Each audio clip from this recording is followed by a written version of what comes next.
You're listening to the Sunday podcast from Life Point Church in Santan Valley, Arizona. We hope you are encouraged by today's message. For more information, visit us online at lifepointaz.com. Good morning. My name is Rick White, and I am the Compassion Ministries pastor here. And I would like to extend a special Missions Spotlight Weekend welcome to you. This is a weekend that we have every year to talk about missions and outreach and ways you can get involved in serving God around the world and serving God here locally.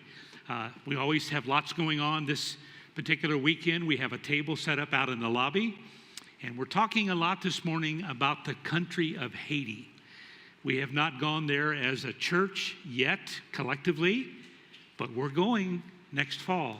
So yes, so we're excited because it's really amazing to watch how God works. We've had now 4 Life Point ladies go to Haiti in this last year. And they felt God's call, and that's kind of about what we're talking about today, developing supernatural hearing. And beyond any shadow of a doubt, they heard God speak to them and say, you ought to go to Haiti. And that's quite a place. If any of you have ever been there, you can echo what I say. It is quite a place to go. As I was putting together some notes for this week's message, I ran across an old journal. One of the things that we encourage short-term missionaries to do when they're on the field is to journal everything. It's amazing, my very first trip, there's page after page after page of stuff that I wrote down to include things we ate, things I liked, things I didn't like, how many bottles of water I drank, and on and on and on. But it was just so much fun to go back. This brought back so many memories. This starts off by saying we took off from the church at about not 4 o'clock a.m., but 4:10 a.m. on November the 11th, 1988. It was in Illinois, and man, was it cold. And we stood in a circle, and what was really cool, we had 27 of us that went to Haiti for the very first time. And when we were there at the church came out in numbers to pray for us at 4:10 a.m. in the morning. And we had a prayer circle, gosh, Susie, how many? 75, 80 people. And we were in this huge prayer circle, and it kept getting bigger and bigger and bigger. And it was just amazing how a number of people prayed for us, and I didn't hear anybody shiver, yet they were there, and the warmth of that group of people. And I'll tell you, I never thought it would be me going on that trip. Over the years, God has given me an opportunity to serve a number of churches in participating in their church staffs, to have an opportunity to help them in a lot of different ways. And I never really quite understood what missions was all about. Someone had invited me to be involved in the missions program, and I wasn't really sure exactly what that meant. And over the years, as I've traveled the country working for various parachurch organizations, I learned that usually there's about 5 different areas that a church likes to focus. One is worship. There are churches, you've probably picked up some of their CDs or downloaded some of their songs, and they are all about worship. When you think of that church, you think of worship. And then there's churches that are very strong in evangelism. They reach out to people not only locally but around the world, short-term, long-term missions, and they're all about sharing the gospel. Everyone seems to be mobilized to share Christ with whomever he puts in their path. And then there are those that are all about discipleship. They really want people to grow deep. They want them to grow deep in their understanding of what the Bible means, and not just learning and memorizing scriptures, but actually applying those scriptures to their lives. So that's what discipleship is all about. And then there's fellowship. Some churches just love to party. They just love to get together and hang out with each other and encourage each other. So when you think of those churches, you think of a strong fellowship. And then there's ministry. It's about dispatching people into the kingdom to serve others, whether it be through soup kitchens, whether it be through medical clinics, whether it may be cleaning houses, whatever, similar to what we're doing with our life care ministry. And then you have Life Point Church that's good at all 5 of those. Don't you think? Yeah. And we always look at it's kind of like the idea of making sure that each one of those areas in our church is really strong, because God wants you to get plugged in. There's no question about it. And God is speaking to you. Now, he may be speaking at a decibel level that you haven't heard him. And this morning, that's one of the things that we want to talk about. A number of years ago, people asked me to get involved in a mission program, and I said, okay, and little by little I did, but I still wasn't quite sure. Now, when you became a Christian, a believer, God gave you at least one spiritual gift, and he wanted you to have a joyous life in Christ. I've met a lot of people that don't have a joyous life in Christ because they're not involved. They haven't found a place in the church to plug in to serve him. I like to think, because I like missions a lot, that the mission department of Life Point Church would be a spot that you could consider to come and be a part of his work. Now, it took me a lot of wake-up calls for me to finally hear. A number of years ago, on an Easter Sunday, 1987, that's a number of years ago, my wife Susie was in the choir on the platform. We had moved from the worship center in the church to the gymnasium because we're doing a major remodeling of the church in Illinois. So they were in, and the gymnasium is a big, long basketball floor, and many of the churches back in the Midwest then have kind of like a little spot they've carved out in the wall, and there's a stage. So she was on the stage. It was Sunday morning, and they were singing some of the traditional Easter songs, and she looked out into the congregation sitting like you folks are this morning, just about where Dave and Rosie are sitting, and she couldn't look at the people that were there. And she continued to sing, and she would look back there, and she had to turn her head. And so I went up to her after the service, and I said, hey, the choir sounded great. Are you all right? And she said, I'm not sure. And I said, what? She said, every time I looked at Bob and Sandy, I started to cry. And I said, I wonder what that's all about. She said, I don't know, but I got to find out. So she ran up to Bob and Sandy. She had tears in her eyes, and she looked at Bob, and she said, what's up with you two? And he said, what do you mean? And Bob's that kind of guy. He had that smile like, what do you mean? He knew what she meant. And he started to tear up, and so did his wife, Sandy.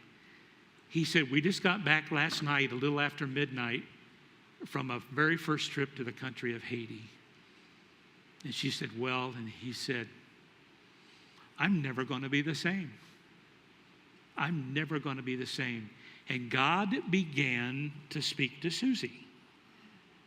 Well, okay, I was really glad that she had connected that way, but I wasn't quite sure about that. Well, a year later, a gentleman came in as a guest speaker. His name was Stan Lawrence from Wichita, Kansas, and he preached a mission sermon called Plan to Go, but Be Willing to Stay, developing a heart for the world through a missions program. And he talked about what it meant to go and what it meant to stay. Well, I listened to the sermon, and so did Susie, and by golly, I figured out my part was plan to stay.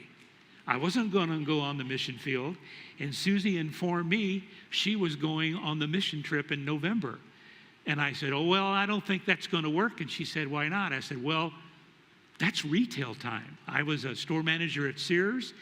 You don't go anywhere in November and December. You are there taking care of customers in the store.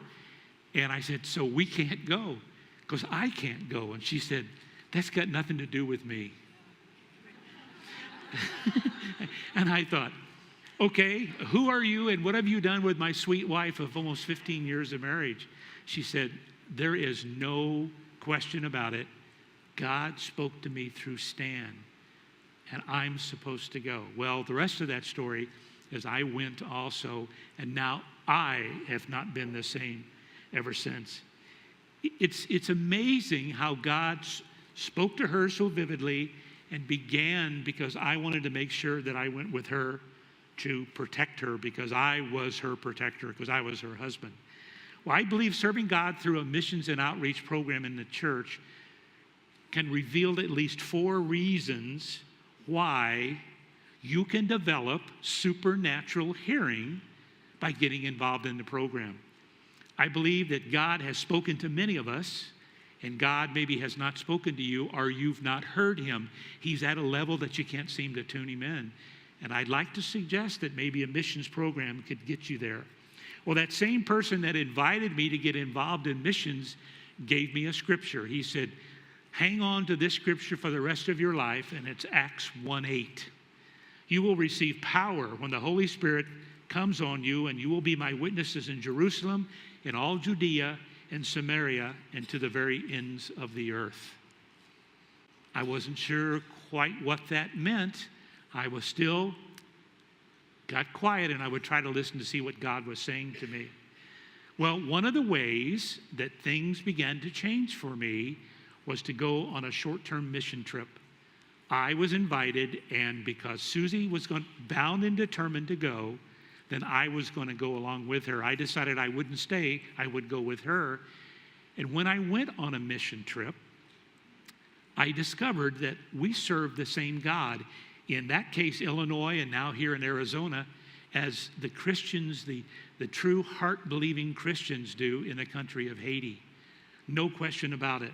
Colossians 3:23 and 24 says, work hard and cheerfully at whatever you do, as though you are working for the Lord rather than for people. Remember that the Lord will give you an inheritance as your reward, and the master you are serving is Christ. Let me give you a couple of examples. We have a brand new missions brochure that's just hot off the press this morning. It's out on the big give table out in the lobby, and it has kind of an update, some corrected emails and things for all of the local and worldwide ministries that we support. And we also have a listing of the latest listing of the short-term mission trips for this next year.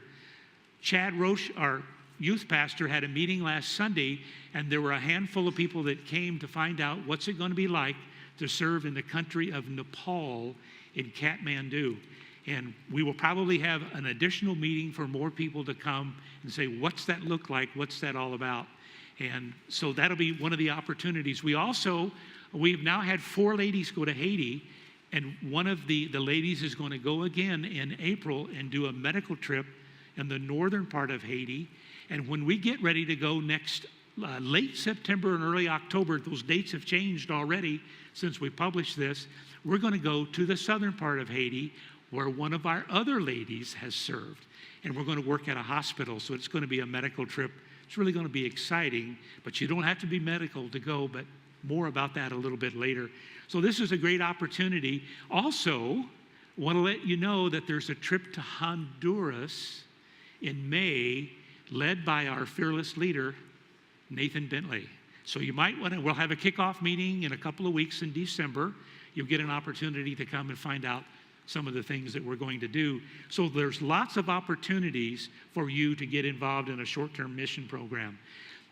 There was a ministry that I served years ago, and we also went as short-term workers called TCM International Institute.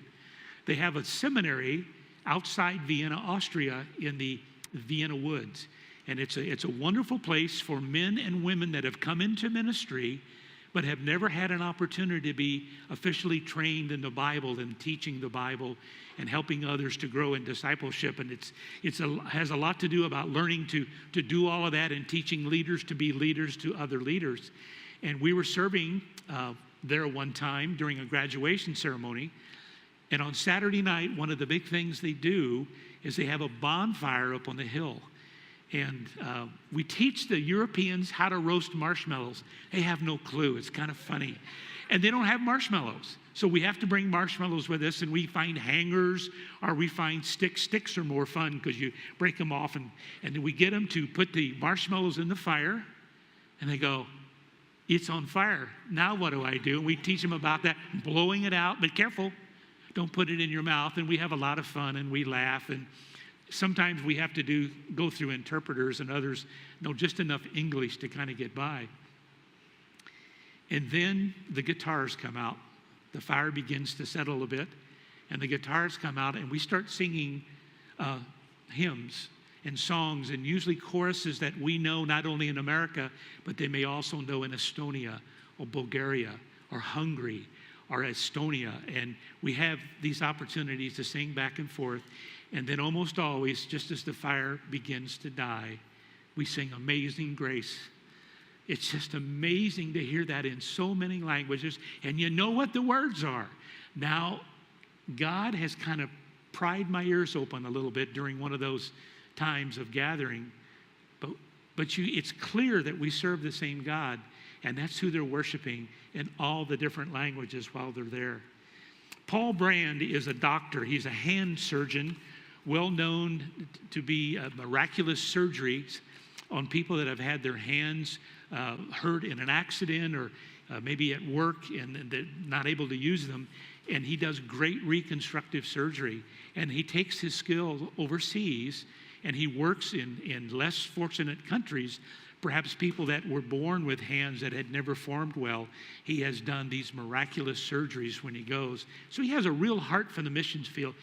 He heard God speak to him about taking that to the mission field. And I have a men's devotional Bible I've had for a number of years, and kind of in between the different scriptures, there'll be little stories and things that different people have written. And he wrote one called The Luxuriant Body. Dr. Brand says, whenever I travel overseas, I'm struck anew by the world's incredible diversity. And the churches overseas are now beginning to show that cultural self-expression. For too long, they were bound up in Western ways, as the early church had been bound in Jewish ways, so that hymns, dress, architecture, and church names were the same around the world. Now, indigenous churches are bursting out with their own spontaneous expressions of worship to God. I must guard against picturing the body of Christ as composed only of American or British cells. It is far grander and far more luxuriant than that. I have learned that when God looks upon his body, spread like an archipelago throughout the world, he sees the whole thing. And I think he, understanding the cultural backgrounds and true intent of the worshipers, likes the variety that he sees. A number of years ago, I had an opportunity to do a little bit of teaching in China. We went to church on Sunday morning, and I thought we were in the middle of Iowa because we saw this huge church that looked like a brick building that you would see back in the Midwest. And when we walked in there, of course, it was full of Chinese people. So it looked like one of ours, but it was one of theirs. But then in Haiti, when they have a worship service, it's a minimum of 2 hours long. Today, we're only going to be just short of 2 hours. But no, just kidding. But it's amazing to watch how the choir gets into it. And the last time we were there was in January of 2015. We went down for the 30th anniversary of that ministry, and that church service was 4 hours and 20 minutes long. And we sat on benches, rock hard, and it was never a problem because it was wonderful. We heard 2 or 3 sermons. There were, I don't know how many choirs, I don't know how many bands, they had banners, but that was their cultural expression of serving this wonderful God. We really begin to grow. We have this faith growth, that's one of my words I made up this year, as we serve God and his people, as we prepare ourselves to serve him, being available for him and beginning to truly listen for him speaking into our lives and for the direction that he might give us. Well, we serve the same God and we celebrate missions, we listen to his promptings, and we can find out that the church's outreach program will begin to make more sense to you. I've had people say, well, why do you go these different places and why do you do these different things? Aren't we just supposed to take care of the body, meaning us inside this building? Oh, that's important. That's a very important part. But there's a lot of hurting people out there in the world, and there's only one organization in the world large enough to take care of their needs, and it's called the church. Acts 1:8, there it is again. But when the Holy Spirit has come upon you, you will receive power and will tell people about me everywhere, in Jerusalem, throughout Judea, in Samaria, and to the ends of the earth. Well, her name was Candy. She was a paralegal at State Farm Insurance in Bloomington, Illinois. She'd never been on a mission trip before. We were getting ready to leave the church compound where we were to go down the road to make some visits to people in the villages close to the church. And we went up to this first hut. And before we knocked on the door, she looked at me and she said, Rick White, if you would have told me 6 months ago that I would be in Haiti getting ready to share my faith with someone who does not speak English and I don't speak Creole, she said, I would tell you that you were absolutely crazy. And then she knocked on the door, and the gentleman came to the door, and he said, oui. And she said, do you know my Jesus? Through an interpreter. So she really heard God's call. She stepped out, and she shared her faith with someone that she'd never met before. There was a gentleman in a church in central Illinois that had reached out to Susie and me and said, have you ever thought about being a part of an evangelism training class? And we said no, and he said, well, it's called Evangelism Explosion, and if you were here in July, I brought a message about sharing the story about Carol. Carol was one of these people that wasn't sure whether or not she was going to go to heaven, and she'd been a Christian for years. And we were trained in this Evangelism Explosion class, and God put it on my heart that I needed to share this with Carol.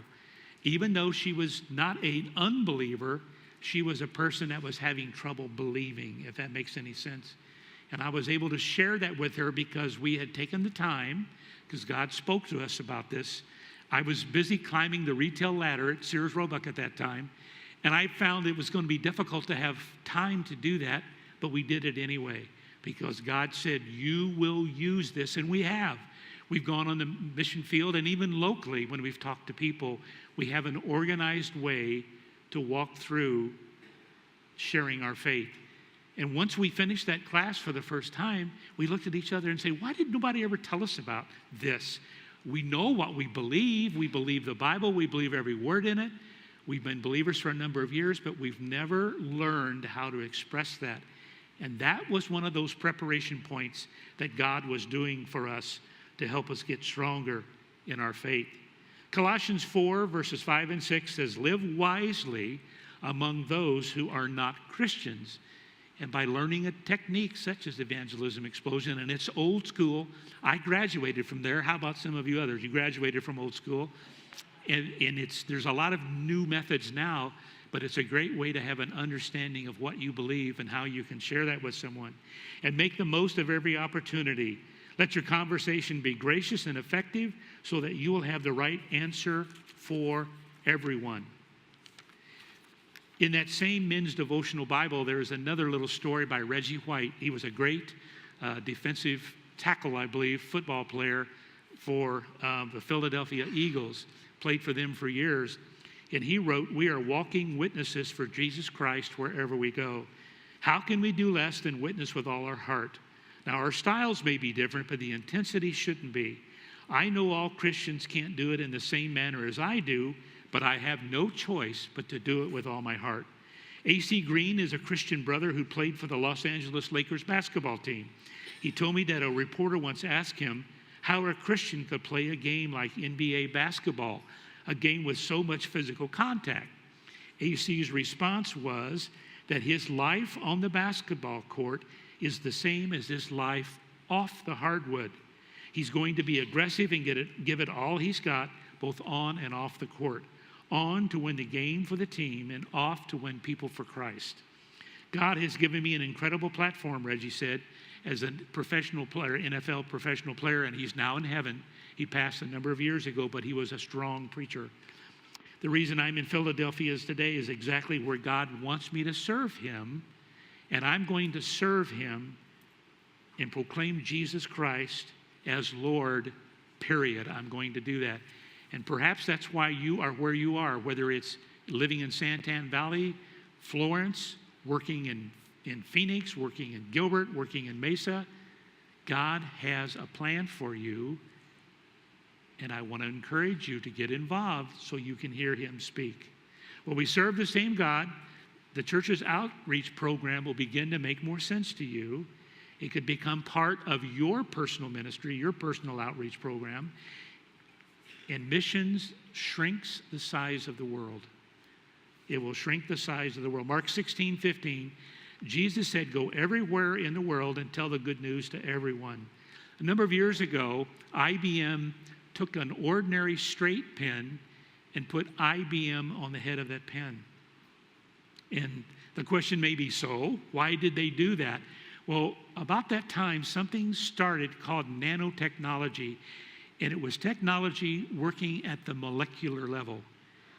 And little by little, they made our cell phones stronger. This was before cell phones had any kind of universal use throughout the world. And they wanted to prove to the world that it's possible to take that kind of technology and make it really small. I remember my very first data processing class. Now, this is dating me here, but it was summer school in college, and the professor came in one day, and he was smiling from ear to ear, and we said, "Prof, what's going on?" He goes, "Well, we just installed our IBM 360, the world's finest computer, and it was in a room that was about this big, had 28 air conditioners to keep that equipment cool because it put out so much heat. And by golly, I don't know how many millions of dollars they spent.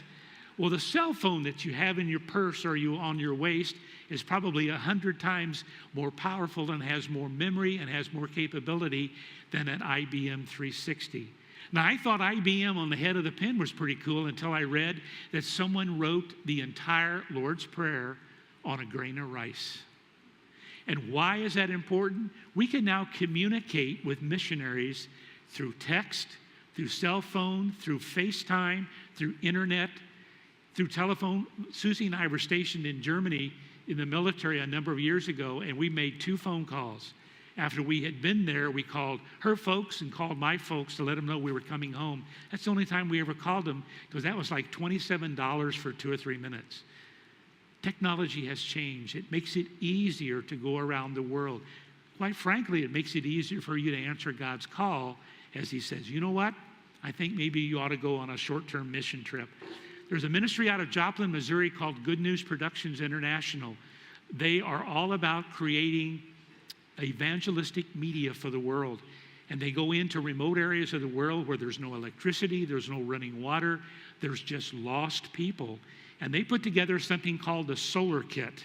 It's about this wide, it's yellow, it's a little case, and inside is a battery that you can charge by unfolding a solar panel in the sun, plugging it into the battery, and it will charge the battery. So at night, you go into a remote village, find a nice big wall on the side of a hut, and show them movies about Jesus in their language. Somebody answered God's call way back when and took what was being developed for a way of advanced technology for industry and brought it to the church and brought it to God's work to say there is a way to use this, because they were listening as God spoke. And the amount of time it takes to get to the other side of the world. Years ago, if Trish was going to go back to the Philippines, it would probably take her 6 months to get there, because she would go across the ocean in a freighter, and we wouldn't even know if she got there until her letter came back 2 or 3 months. Now, what is it, about 30 hours total to get there? Yeah, 30 hours to get there. And you think, well, that's a long time. It's not 6 months. Again, it makes it easy to answer God's call. Well, but when you do this and you feel like, okay, I'm going to go check it out. There was a missionary that was really thought that God told him he should go to Latin America. So he decided that he would fly down to South America and try to figure out where God wanted him to serve. And the first stop was Buenos Aires, Argentina. Checks into the hotel, and the next morning he gets up, and the front desk is able to get him a taxi. He gets into the taxi, and he has the greatest amount of difficulty trying to tell the taxi driver where the address was. He just didn't understand. So they drove around looking for churches. He kept seeing these big cathedral-type churches.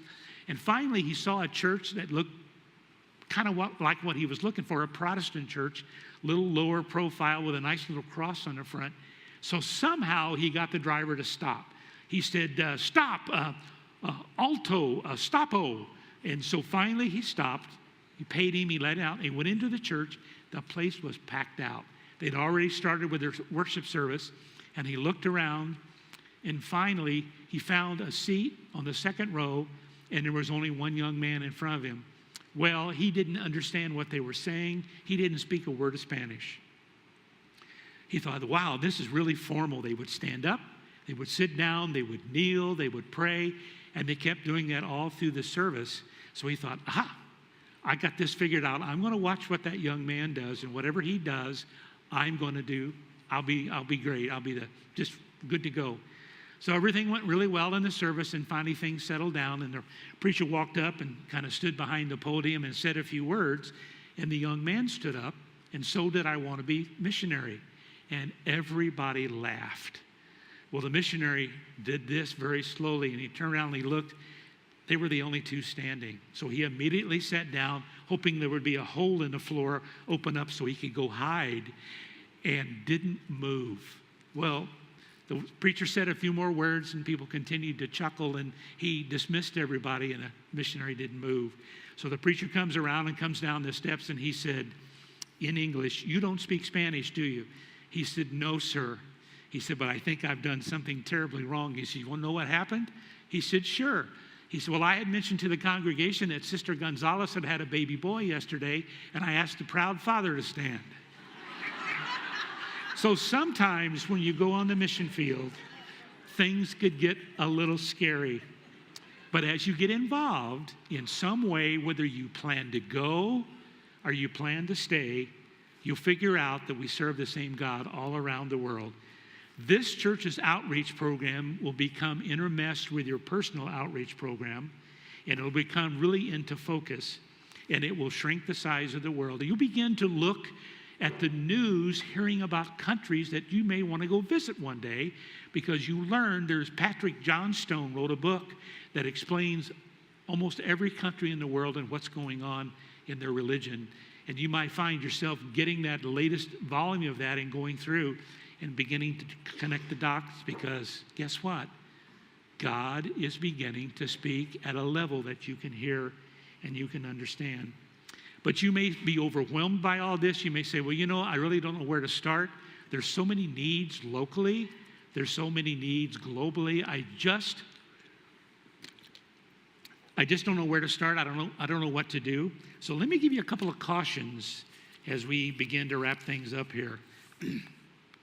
There's three things that possibly are keeping you from hearing God speak to you.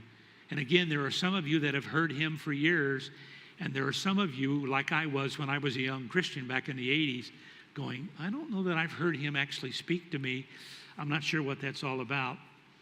Luke 8, verse 14 says, "The seed that fell among thorns stand for those who hear." And this is Jesus speaking.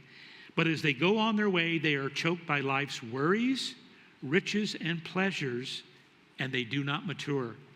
No, you can't hear God speak to you if your mind is crowded with thoughts or concerns, particularly worries, plans, and activities. If you're always listening to your playlist, or you're gaming, or you're watching TV all the time, your circuits are going to be too full to hear what God has to say when he speaks to you.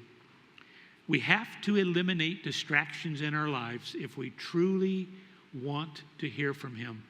One other word that I've used a lot this year is the word intentional. We have to be intentional doing that.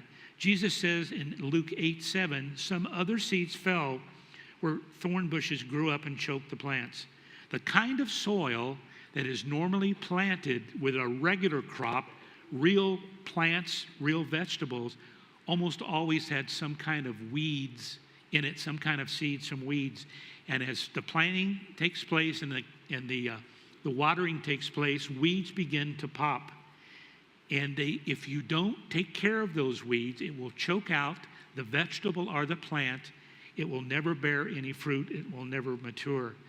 Here's what Jesus says is the meaning of Luke 8:7, and that's what he said in verse 14. "The seed that fell among the thorns stands for those who hear, but as they go on their way, they are choked by life's worries, riches, and pleasures, and they do not mature." Three things that could cause you right now not hearing God. Number one is worry.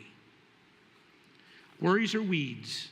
When you're so busy with the problems and pressures of daily living, it makes it harder to hear God. Secondly, riches.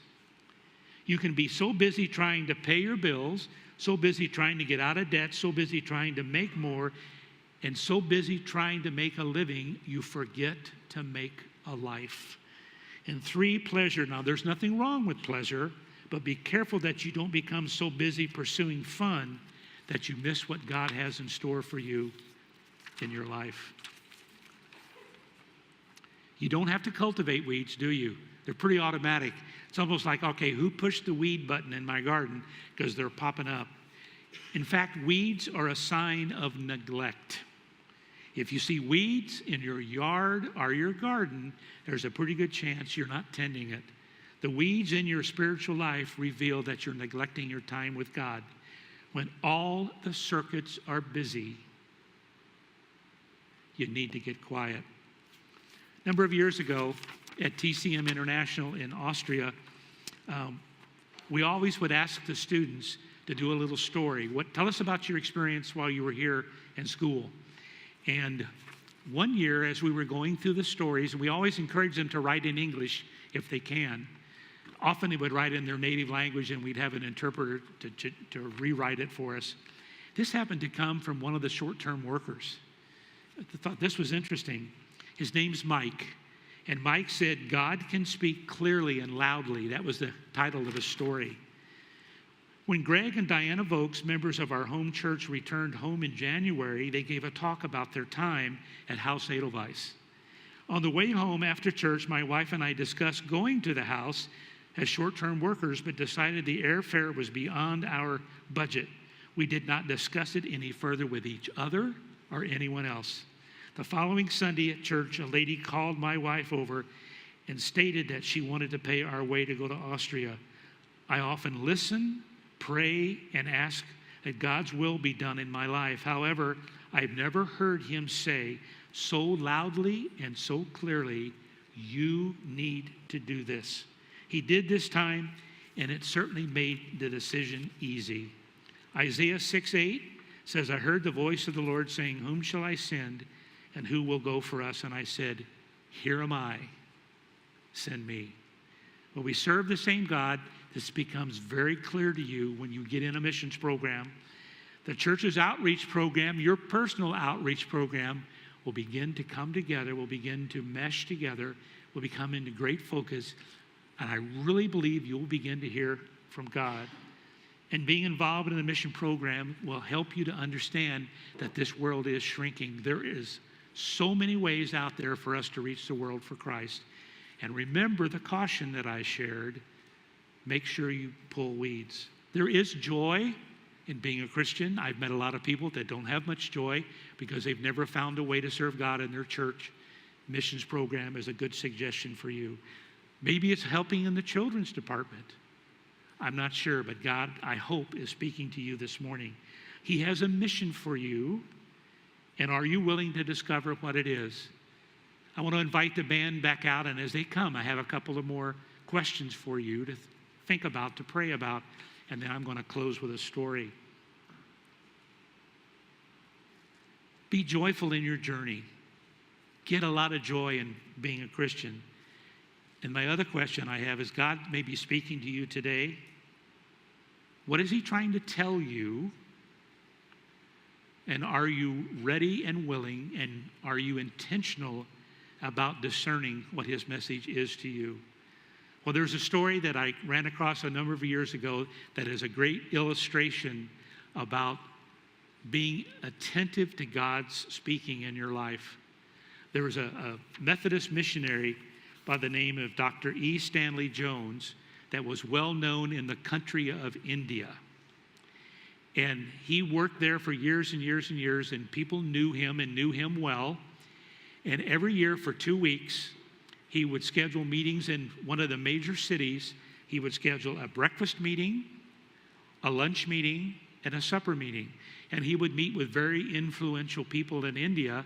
He would share updates about his ministry, and he would ask them for funds so he can continue to do the work that God wanted him to do in India. And then he would travel to the next city the next day, and he would do the very same thing again, breakfast, lunch, and dinner, meet with them to hopefully get the funds that he needed for his ministry. Well, he finished up one supper time, and he had booked the very last flight out of that city in India. And so he hurried to the airport to get in line to get his boarding pass. As he was getting ready to get in line, he saw a lot of people, and he heard an announcement over the loudspeaker that the flight had been oversold, and they were looking for people to give up their seats. And if they would do that, then they would get a free round-trip ticket to any place that airlines flew in exchange for their seat. And when he heard that, he thought he had this feeling, this sense of something telling him to get out of the line, to give up your seat. And he thought, no, it can't be God, because if I don't go to those meetings, if I don't get on that plane tonight, he said, I'll miss at least 2 meetings tomorrow. I'll miss breakfast, and I'll miss lunch, and I won't be able, no, I can't, that's not God doing that. So he stepped up a little bit closer, and again, he felt this sense, almost a really soft voice this time, get out of the line. And he thought, nope, no, I'm not going to do it, because God knows he can't be God. It's my imagination. So he got ready, and he had one more step. He took up to the podium, and in no uncertain terms, God said, get out of line. So he got out of line and thought, okay, well, true story, that airplane crashed, and everybody on board was killed. And of course, the news media came in to be with the families from the departure city, and they found out that Dr. Jones was supposed to be on that flight, and then they found out that he didn't get on that flight.